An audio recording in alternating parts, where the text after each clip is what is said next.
Se encuentran todos habilitados. Muchas gracias. Ahí estamos, perfecto. Muchas gracias a todos, pueden iniciar. Bueno, muchas gracias. Bueno, buenas tardes a todos. Mi nombre es Mariano Otero, soy jefe de la experiencia Negocios y Empresas de la parte de la propuesta de valor del segmento PYME del Banco Superviel. Hoy vamos a hablar justamente de un tema muy interesante dentro de nuestros subsegmentos estratégicos, que son 4, salud, transporte, franquicia y educación. Hoy vamos a estar más referidos a lo que es la salud, para ello tenemos a 2 expositores de primer orden, y vamos a estar hablando sobre en el workshop de cómo lograr la eficiencia en las organizaciones de la salud y el aporte que esto implica de la inteligencia artificial y la capacidad continua.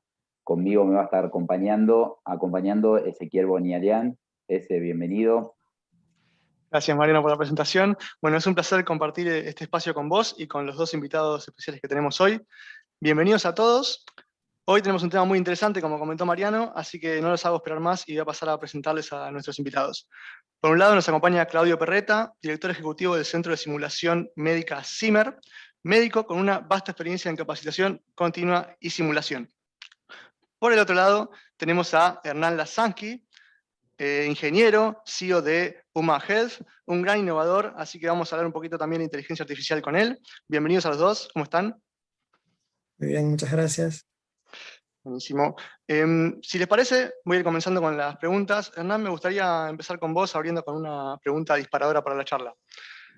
Hernán, ¿qué avances de la inteligencia artificial están impactando en la industria de la salud? Bueno, muchas gracias y buenas tardes a todos.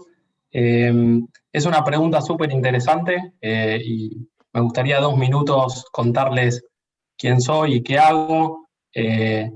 Yo soy actualmente el CEO de Uma Health, una compañía startup que somos apasionados por aplicar la tecnología para mejorarle la salud a la gente. Y entonces, cuando comenzamos en este emprendimiento, lo que nos dimos cuenta es que en la industria de la salud veníamos bastante atrasados en términos de avances tecnológicos, ¿no? Habíamos visto otras industrias, como puede ser el comercio, como puede ser las finanzas, como puede ser el transporte, donde había habido un montón de disrupciones, y en la salud, que es una de las actividades que más nos impactan y que, bueno, ahora queda claro, estamos viviendo momentos difíciles, no estábamos usando la tecnología.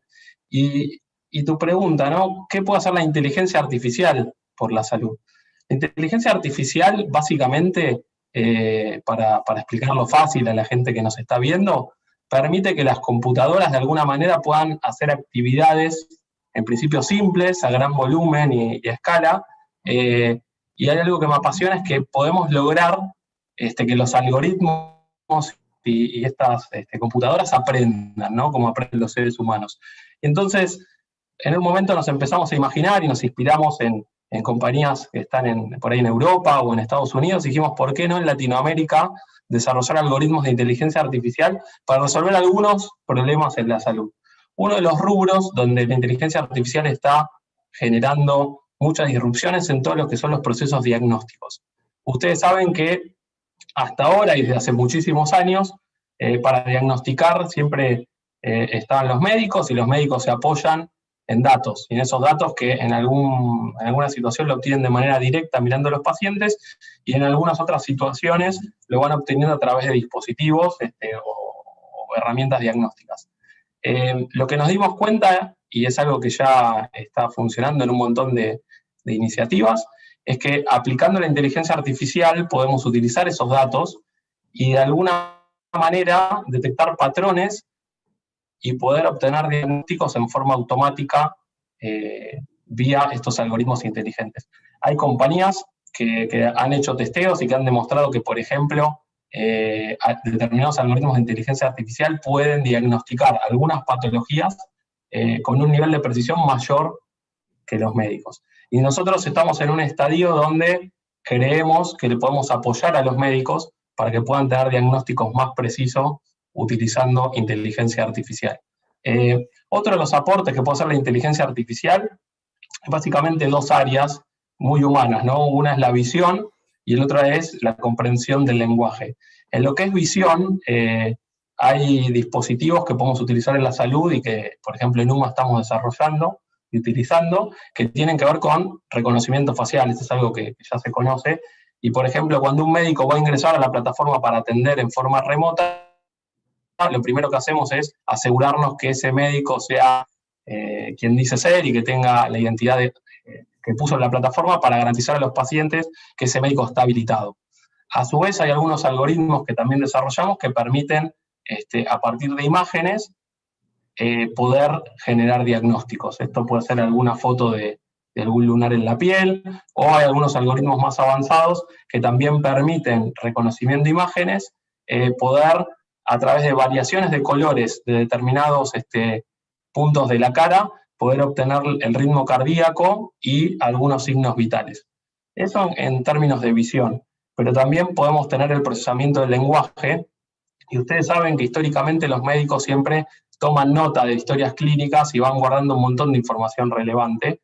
La inteligencia artificial permite obtener toda esa información, poder pasarla a bases de datos y a partir de toda la historia clínica poder colaborar con el médico en hacer su diagnóstico. Después, si tenemos un poquito más de tiempo, les voy a contar casos concretos y aplicaciones que tenemos ya en funcionamiento, que utilizan toda esta tecnología para, en el momento que el médico y paciente dialogan, en una videoconsulta, vamos transcribiendo esa consulta de voz a texto, analizamos ese texto y le vamos devolviendo al médico en tiempo real con unas barritas cuáles son los diagnósticos presuntivos.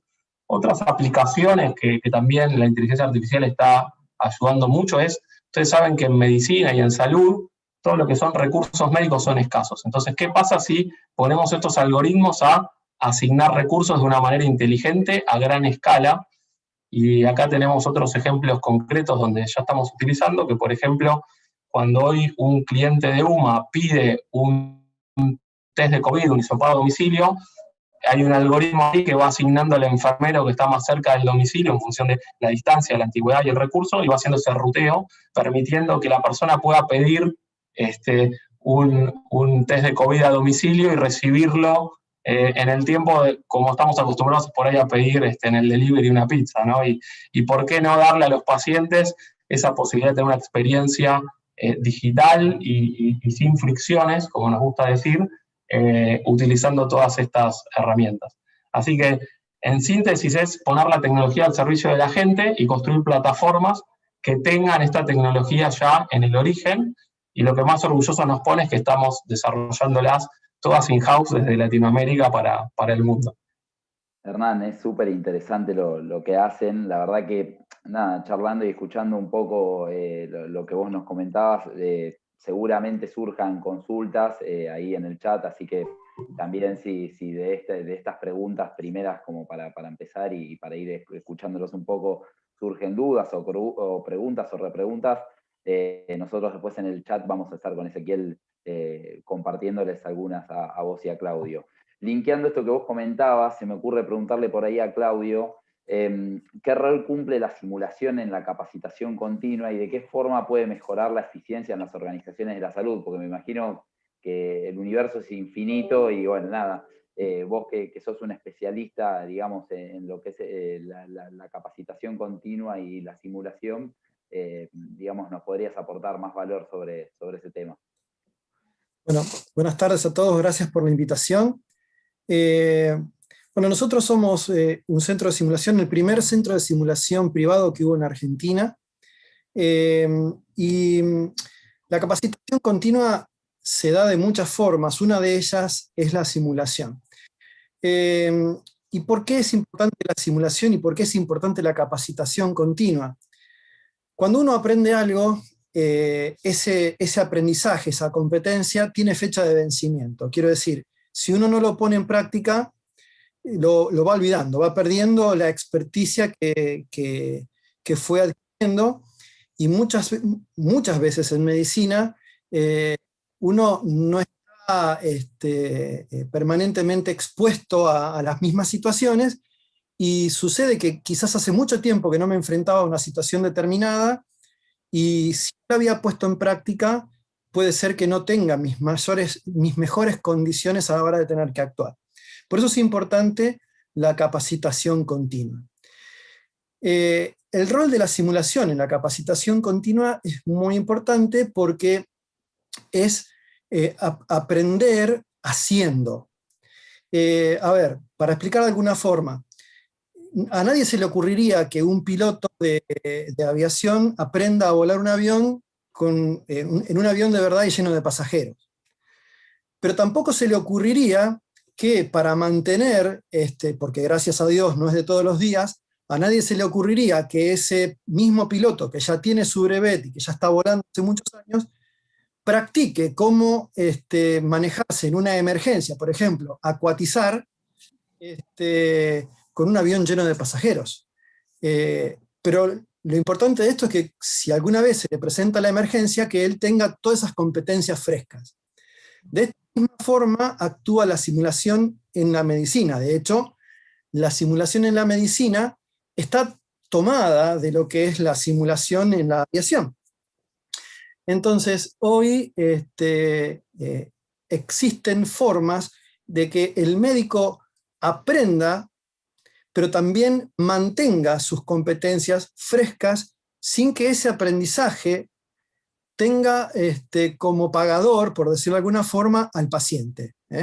Siempre decimos que cuando los médicos aprendemos alguna competencia, lo hacemos sobre el paciente. Hoy éticamente eso no sería lo mejor, habiendo otros instrumentos que nos permiten practicar antes de llegar a un paciente, de verdad, y con esto disminuir los riesgos para el paciente. Este es el rol que tiene la simulación. Además, el aprender haciendo, el ejercitar haciendo, está demostrado que tiene un mayor recuerdo de lo aprendido, una mayor perdurabilidad de lo aprendido. Y cuando se hace en un entorno seguro para los pacientes y seguro para el médico, se logran muchos mejores estándares, que es lo que termina persiguiendo la simulación. El fin último de la simulación es mejorar los estándares de prestación del equipo de salud y por ende mejorar la seguridad del paciente, que podríamos decir es el mayor objetivo que tiene la simulación médica, mejorar la seguridad del paciente a través de la mejora de los estándares de atención del equipo de salud. Clarísimo, Claudio, me parece súper interesante el tema y creo que el ejemplo del piloto es más que esclarecedor. Coincido completamente en que hay que reforzar los conocimientos y practicar, se aprende haciendo, más que leyendo en muchos casos, así que coincido. Hernán, me gustaría reforzar un poquito más y profundizar sobre tu tema. ¿Es posible realizar diagnósticos utilizando algoritmos de inteligencia artificial? Algo adelantaste, pero me gustaría profundizar un poquito sobre eso. Bueno, sí, la verdad que estoy muy entusiasmado con este tema y la respuesta es que claramente sí es posible y está vinculado a lo que nos contaba Claudio, pero acá ya no solo es con los médicos practicando, sino que les voy a contar un caso concreto que hacemos en UMA y es, básicamente las computadoras aprenden de patrones, ¿no? Y dándole mucha información. Entonces, imaginémonos por un momento cuántos pacientes o cuántas situaciones tuvo enfrente un médico a lo largo de su vida. Y son una cantidad de datos limitados, ¿no? Que él se expone. Ahora, imaginemos por un momento que yo te dijera que nosotros a un algoritmo lo exponemos a más de 100.000 atenciones, donde le damos todos los antecedentes, todos los datos, todas las preguntas que le fue dando ese paciente, le dio al médico, más todas las historias clínicas, y al final de cada una de esas atenciones le ponemos una etiqueta con el diagnóstico que tuvo esa atención. Cuando este proceso lo hacemos a escala y utilizamos las arquitecturas adecuadas, lo que se obtiene son algoritmos que pueden, a partir de toda esa información, generar diagnósticos en forma autónoma. Hay dos compañías que nosotros usamos de inspiración, una se llama Babylon Health, que es de Reino Unido, y una que se llama Ada Health. Nosotros la tomamos como inspiración y dijimos, bueno, vamos a tratar de hacer esto mejor aún, utilizando tecnologías más modernas, y entrenamos los algoritmos de UMA con más de 100.000 atenciones y más de 100 diagnósticos, y pusimos a disposición de los usuarios este servicio que llamamos diagnóstico autónomo, que lo que permite es, a través de preguntas, donde UMA le va preguntando a los pacientes cómo se sienten y determinados síntomas, lo va llevando hasta darle un diagnóstico presuntivo. Hablamos de diagnóstico presuntivo porque obviamente acá la seguridad del paciente es lo primero, y lo que hacemos es le damos la probabilidad del diagnóstico que UMA identifica, en base a esas 100.000 atenciones que efectuó, y cuando detectamos que esa patología puede tener un riesgo, inmediatamente le ponemos un link a esa atención para que sea derivado a un médico. Entonces, vos me preguntarás qué ventaja tiene esto para el paciente y para el médico, y bueno, te puedo contar que en momentos donde la gente tiene dudas sobre sus síntomas, y nos ha pasado a todos en estos días de poder decir, che, este síntoma será compatible con COVID, o esto que siento, ¿qué puede llegar a ser? Bueno, en vez de buscarlo en Google, o a veces uno no tiene un médico amigo, bueno, si uno puede chatear con un algoritmo que está entrenado con datos médicos y que está diseñado por una compañía que trabaja con software médico, puede tener una aproximación a ese diagnóstico. Ese es un primer ejemplo, pero no nos quedamos ahí, y creo que hay un camino, así como haciendo el paralelismo con la aviación, nosotros hacemos un paralelismo con la conducción autónoma. Ustedes saben que en algún momento va a haber autos, y ya hay, que se manejan solos. Va a haber algún momento donde determinadas patologías se van a diagnosticar solas. Las más difíciles siempre van a requerir la validación de una persona humana, pero determinadas patologías más sencillas van a poder hacer lo que llamamos un screening, ¿no? Una primer diagnóstico por una máquina, y de alguna manera le vamos a dejar al médico más tiempo para aquellos casos difíciles, ¿no? Ustedes saben que los recursos médicos son muy escasos. En Latinoamérica, sobre todo, hay muy pocos médicos en relación a la cantidad de habitantes, y si nosotros podemos lograr que esos médicos estén atendiendo y dedicando su tiempo a esas cosas más complejas, estamos multiplicando la capacidad y logrando eficiencias. Cuando llegó el momento de diseñar un producto de una videoconsulta, que hay un montón de maneras de hacerlo, nosotros dijimos, lo vamos a hacer basado en inteligencia artificial. Y entonces, a una videoconsulta, que es básicamente una consulta, como puede ser una charla como esta, entre paciente y médico, utilizando un streaming de video, le incorporamos algunos algoritmos que lo primero que hacen es transcriben la conversación de voz a texto, ¿no? Y ahí hay un reconocimiento del lenguaje natural. Una vez que está ese texto está siendo analizado en tiempo real por el algoritmo, y va identificando, cuando el paciente va mencionando los síntomas, etiquetas que son relevantes, ¿no? Va separando determinadas etiquetas que el médico de alguna manera va marcando en la historia clínica, dice, bueno, mencionó la palabra tos, vuelve la tos. Bueno, entonces, mientras van conversando, UMA lo que hace es, abajo le va, eso el paciente no lo ve, es una magia que está más del lado del médico, le va dando unos diagnósticos presuntivos en tiempo real, de alguna manera van ayudando al médico, le van dando una asistencia para que tengan ese diagnóstico presuntivo, y la ventaja que tiene esto es que UMA analiza toda la historia clínica del paciente cuando entra, no solo lo que le está diciendo en ese momento, más el contexto que está conversando.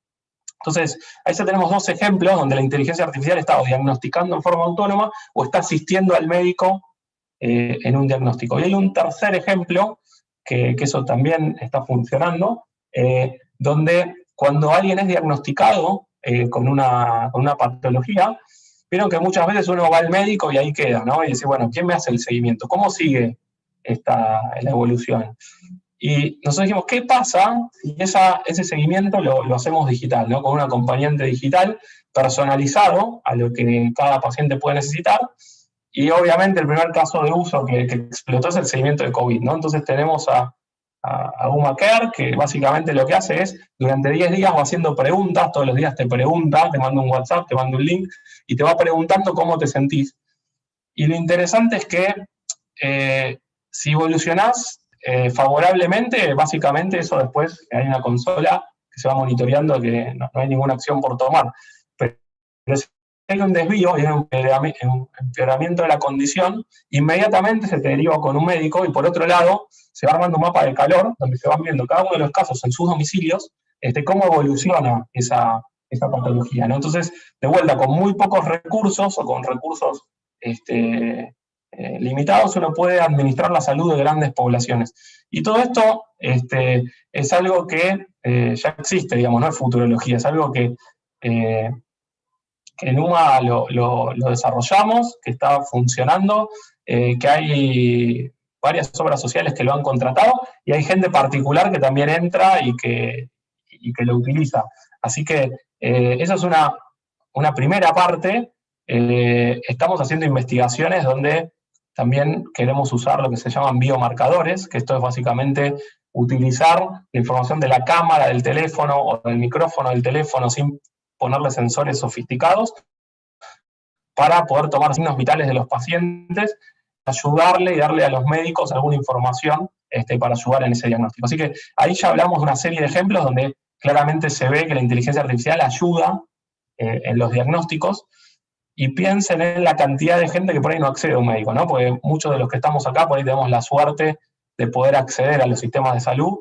Ustedes saben que aproximadamente un 30% de las personas en Latinoamérica no acceden con muchas limitaciones, o hay mucha espera, con lo cual esto básicamente genera una disrupción, ¿no? Le permite democratizar los diagnósticos y el acceso a la salud a un montón de personas que de otra manera se quedarían afuera. Así que eso es un poquito lo que quería compartir con ustedes. Te adelantaste a mi próxima pregunta, Hernán. Seguramente podemos igual ahondarla. Yo le quería también preguntar a Claudio, y si quieren los invito a que arranque Claudio y después terminás de completar vos un poco con lo que ya comentaste, pero la verdad que es tan atrapante el tema de no solo la inteligencia artificial, que es lo que venís comentando vos, sino, Claudio, o sea, cómo pueden las organizaciones de salud encontrar un beneficio real en estos avances de tecnología y sobre todo en la capacitación para lograr esta eficiencia que buscan, ¿no? Vos ahí tenés un montón de tela para cortar, así que si querés se la abro a los dos, pero nada, me gustaría que arranque Clau y después si quieren Hernán sumate, porque la verdad que nada, me gustaría escucharlos a ustedes dos, no preguntarles tanto. Bueno, empecemos por lo siguiente. Mirá, yo lo escuchaba recién a Hernán y decía, qué suerte tienen los médicos hoy de poder contar con esta ayuda. Y inmediatamente me acordé de Ringo Bonavena, que decía que cuando te subías al ring, había un guacho que te sacaba el banquito y te quedabas solo vos con el otro que te quería llenar la cara de dedos. Esa es la sensación que tiene el médico cuando se encuentra solas con un paciente crítico. Entonces, hoy la posibilidad de tener estas herramientas de ayuda, como la inteligencia artificial, es fantástico, Hoy por hoy está más basado en lo que tiene que ver quizás con la atención a distancia, con la telemedicina, aunque hoy cada vez más es más frecuente ver a los médicos dentro de un área crítica con un celular en la mano y por ende poder consultar los algoritmos que una plataforma como esta puede darnos. Sin embargo, en medicina es tremendamente importante llegar a un diagnóstico, porque sin un diagnóstico correcto, cualquier tratamiento es erróneo o es inadecuado. Y para eso es importante el tema del pensamiento crítico, la toma de decisiones, de cómo, hoy lo mencionaba un ratito antes Hernán, cómo el médico va en situaciones donde no cuenta con el apoyo de una herramienta de inteligencia artificial, cómo va recabando datos y tratando de llevar una serie de pensamientos que lo lleve a diagnósticos presuntivos, diagnósticos diferenciales, para después poner en marcha un tratamiento. Y que además ese tratamiento sea bien puesto en marcha. Y en todo esto juega la simulación, porque la simulación no solo que hace que el médico ejercite, por decirlo de alguna forma, la realización de una práctica, qué sé yo, poner un catéter, intubar a un paciente, sino que también ejercita el pensamiento crítico, la toma de decisiones, otras habilidades no técnicas como la comunicación efectiva, el trabajo en equipo, el liderazgo, todas estas que son siglas que en inglés significan manejo del recurso ante la crisis, y que están directamente relacionadas al éxito o al fracaso ante una situación de crisis de un paciente crítico.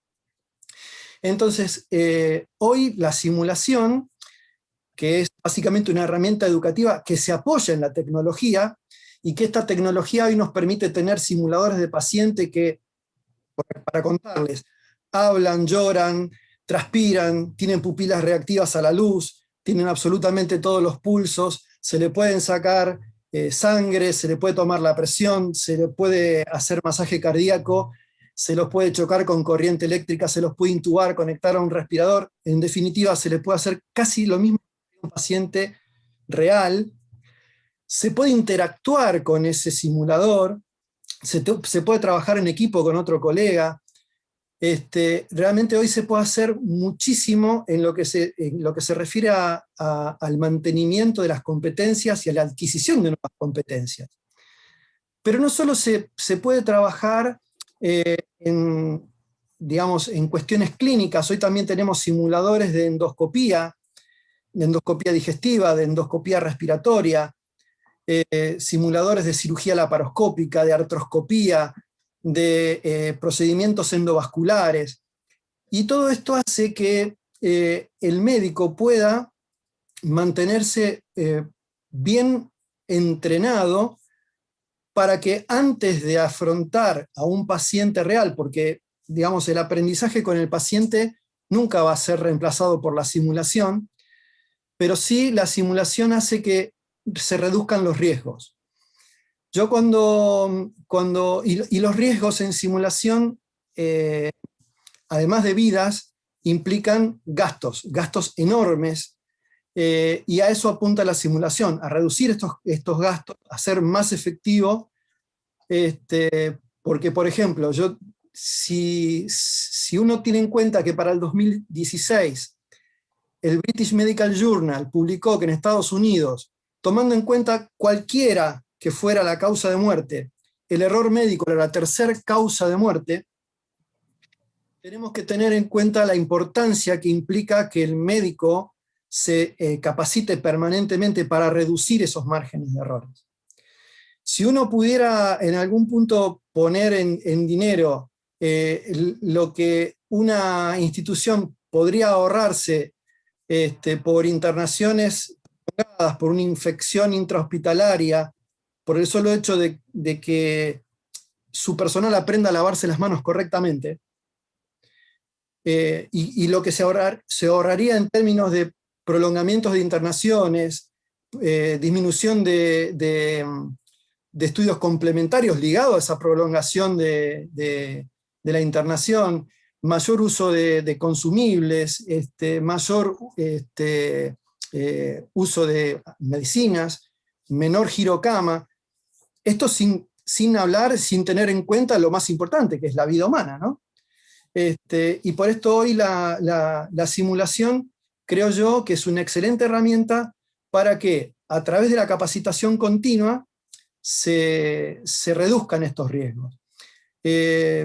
Si me permiten hacer un ejemplo, en São Paulo existe un hospital que es el Albert Einstein. Ese hospital tiene un centro de simulación al cual todo el personal que trabaja en ese hospital, como si fuera una línea aérea, tiene por agenda que pasar por ese centro de simulación a mantener sus competencias vívidas.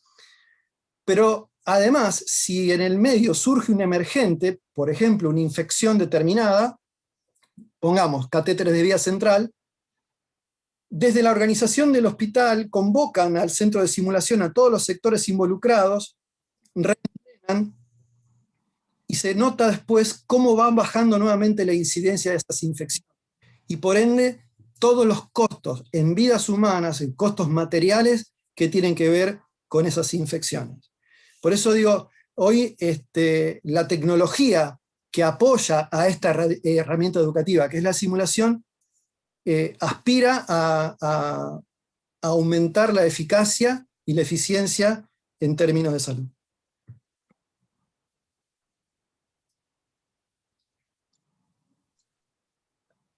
Ahí, buenísimo, buenísimo el ejemplo, la verdad me pareció súper claro. Hernán, si vos querés profundizar un poco más sobre este mismo tema.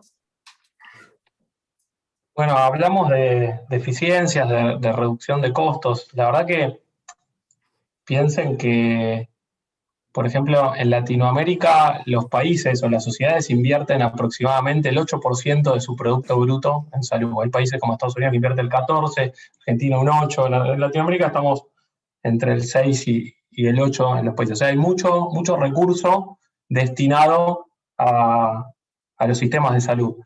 Y por otro lado, tenemos la contrapartida de que nunca alcanza, ¿no? Nunca es suficiente. Tenemos gente que se queda fuera del sistema, tenemos tratamientos más costosos y hay ineficiencias. Entonces, básicamente abordar las eficiencias redunda en mejorar la calidad de vida de la gente, ¿no? Porque si nosotros esos recursos que las sociedades invierten los podemos destinar a dar mejor atención, estamos mejorándole la calidad de vida a las personas.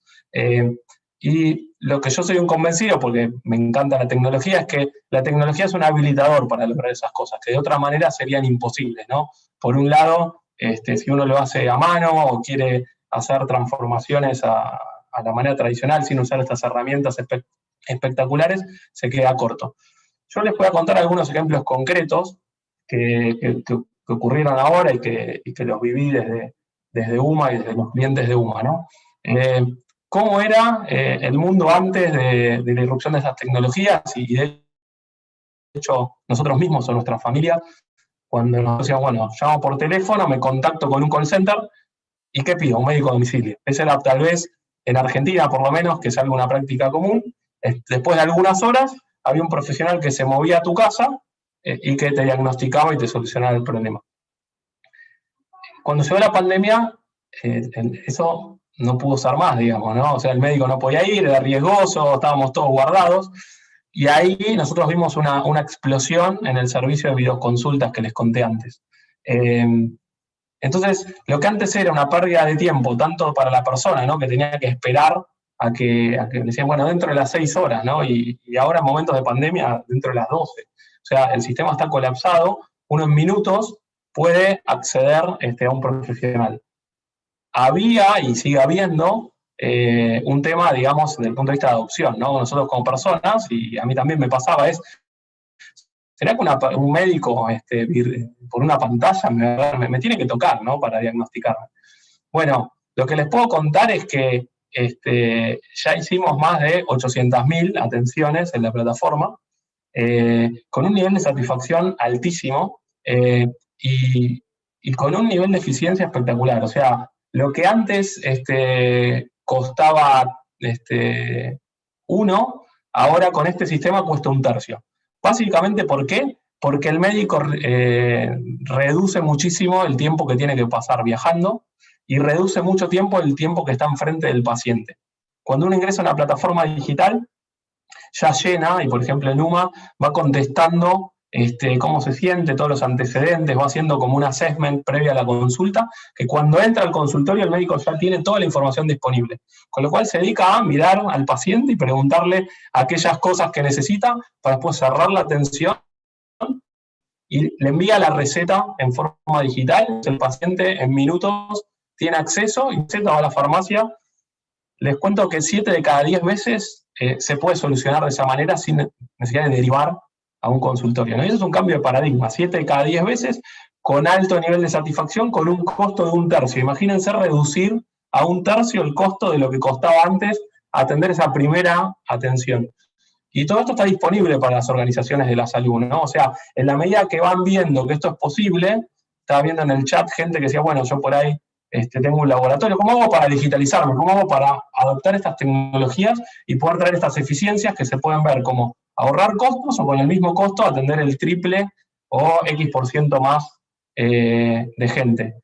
En términos también de diagnóstico, ¿no? A nosotros nos gusta mucho investigar y el otro día compartíamos algunas experiencias donde hay algunas enfermedades crónicas no transmisibles como el riesgo de tener diabetes o algunas enfermedades que en Latinoamérica están muy presentes. Hay 1 de cada 10 personas por ahí lo tiene, y lo que me volvió loco es que 1 de cada 2 personas no lo sabe que lo tiene. Si nosotros podemos ayudar, y hablo de diabetes o hablo de una condición un poquito más sencilla, a diagnosticar a tiempo, adelantarnos a eso. Nosotros sabemos que un paciente diagnosticado tarde, en algún caso, con el sistema de salud le puede costar hasta 20 veces más. Paciente diabético no diagnosticado, que empeora, cuesta 20 veces más su tratamiento. Ni hablar de la calidad de vida de la persona, ¿no? Entonces, ¿qué pasa si cuando uno ya tiene el primer síntoma puede acceder a una plataforma y acceder a un médico? ¿Qué pasa si estas tecnologías pueden, de alguna manera, detectar el riesgo de uno poder tener algún tipo de esta condición? Bueno, lo que estamos haciendo es trabajar en 2 ejes, ¿no? Por el lado de los sistemas, eficiencias en términos de recursos económicos, dándole sustentabilidad, pero por otro lado estamos mejorando el acceso a las personas y estamos mejorando la calidad de vida en términos de que pueden vivir más años y que podemos vivir mejor, ¿no? Yo creo que en algunos años, y acá me permito tomar alguna frase de otras personas, va a ser mala praxis diagnosticar sin utilizar estas herramientas. Así como en algún momento el médico diagnosticaba sin tener por ahí una posibilidad de hacer una placa de rayos X o los tomógrafos o todas esas tecnologías, hoy sería impensado, ¿no? Que te diagnostiquen sin usar esa tecnología. Bueno, va a ser en algún futuro bastante más impreciso diagnosticar sin utilizar estas herramientas. Y todo esto es eficiencia, reducción de costo y mejora de acceso. Bien, Hernán, la verdad que es súper claro y completo. Yo no me quiero ir tampoco de horario porque sé que hay alguna que otra consulta, pero les preguntaba, entiendo que a vos, Hernán, en la actualidad, digamos, la pandemia aceleró el proceso, ahora quiero volver con vos, y quería preguntar a Claudio en Zimmer, digamos, con el contexto de pandemia, cómo ustedes pudieron, digamos, cómo los afectó este contexto para seguir con las simulaciones, con las capacitaciones. Estás con el... Sí. Permitime sumarme a algo que acaba de decir Hernán, que me pareció súper interesante. En general, el diabético tipo 2, que es la mayoría de los pacientes con diabetes, llegan al diagnóstico cuando en un 25% de ellos ya tienen lesión retiniana. La diabetes tarda mucho tiempo desde que comienza hasta que empieza a dar síntomas, sobre todo la diabetes tipo 2. Entonces, tener un sistema que se adelante a la pesquisa me parece algo brillante, me parece algo fantástico. Así que buenísimo, me parece algo genial. Decía que me preguntabas acerca de cómo nosotros nos vimos afectados con la pandemia. Bueno, en nuestro caso, la simulación históricamente fue presencial, fue una capacitación presencial, manos a la obra o hands-on, como se le llama. Entonces, cuando llegó la pandemia, había realmente una paradoja. En el momento donde la gente más necesidad, donde los médicos más necesidad tenían de capacitarse, no contaban con la posibilidad de llegar hasta los centros de simulación, primero porque estaban desbordados de trabajo o porque la situación sanitaria les impedía moverse. Entonces, yo entiendo que como toda crisis, y que se dice que las crisis siempre son una oportunidad, y en este caso quedó demostrado una vez más, para nosotros, y entiendo por lo que acabo de contar hace unos minutos Hernán, para UMA también, la crisis actuó como una especie de acelerador, de catalizador, como decimos nosotros, donde aquellas cuestiones que uno venía desarrollando tuvieron que acelerarse por necesidad para poderlas poner en marcha, y entonces nosotros generamos la virtualidad. Y fue un cambio realmente muy vertiginoso, porque tuvimos que ir aprendiendo en el camino, porque no teníamos ninguna experiencia de cómo hacer simulación, de cómo, por ejemplo, enseñarle a alguien a distancia a hacer ecografía, o cómo enseñarle a alguien a distancia a manejar un respirador. Y bueno, hoy nosotros estamos trabajando en este tipo de cursos y en otros donde de repente alguien a través de un dispositivo de forma remota, y esto se llama telesimulación, o sea, a través del uso de una plataforma virtual, como puede ser esta u otra, se le pone al participante que está de forma remota a disposición los recursos de un centro de simulación, y entonces se puede capacitar a distancia sin necesidad de que esté presente, ¿no? Entonces, hoy, por ejemplo, nosotros estamos haciendo una diversidad de cursos, entre los que, creo yo, por el tema de la coyuntura, el de manejo de respiradores en pacientes COVID positivos, para médicos que no son habitués del manejo de este tipo de equipos y de este tipo de pacientes, puedan hacerlo desde donde estén, desde cualquier punto del país, acercándoles la capacitación, y esto creo que es lo más importante. La crisis nos dio la oportunidad de hacerle llegar esta herramienta de capacitación a mucha más gente que antes.